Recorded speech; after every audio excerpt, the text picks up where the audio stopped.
Magandang araw mga kabayan at kadepensa, may ibabahagi na naman ako sa inyo dahil sa video na ito ay pag-uusapan natin ang tungkol sa ating depensa.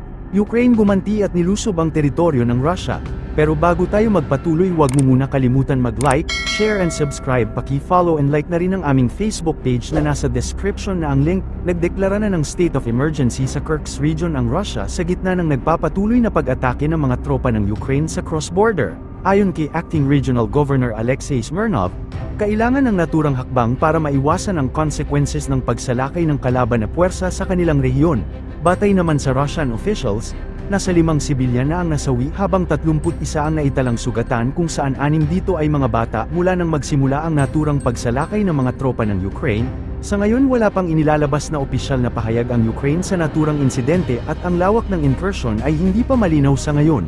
Una nang iniulat ng Moscow na noong umaga ng Martes, aabot hanggang 1,000 tropa ng Ukraine kasama na ang 11 mga tangke at mahigit 20 armored combat vehicles ang pumasok sa Russia malapit sa town ng Sudza, Moscow.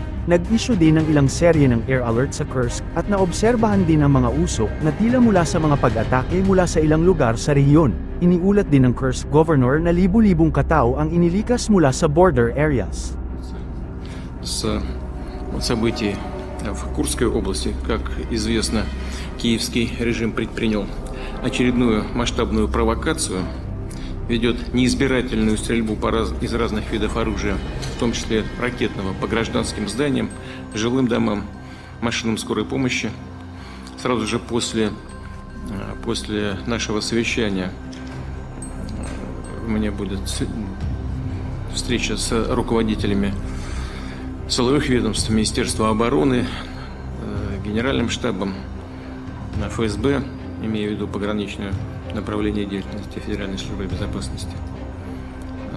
И заслушаю очередной доклад коллег по тому, что происходит в Курской области. 30 минут 6 августа подразделения Вооруженных сил Украины численностью до 1000 человек перешли в наступление с целью захвата участка территории Слудженского района Курской области.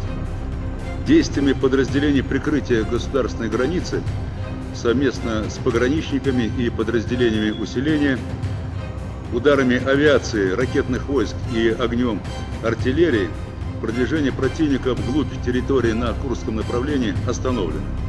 В настоящее время подразделения группировки «Север» совместно с пограничными органами ФСБ России продолжает уничтожать противника в районах, непосредственно примыкающих к российско-украинской границе. Потери противника составили 315 человек, в том числе не менее 100 убитыми и 215 человек ранеными.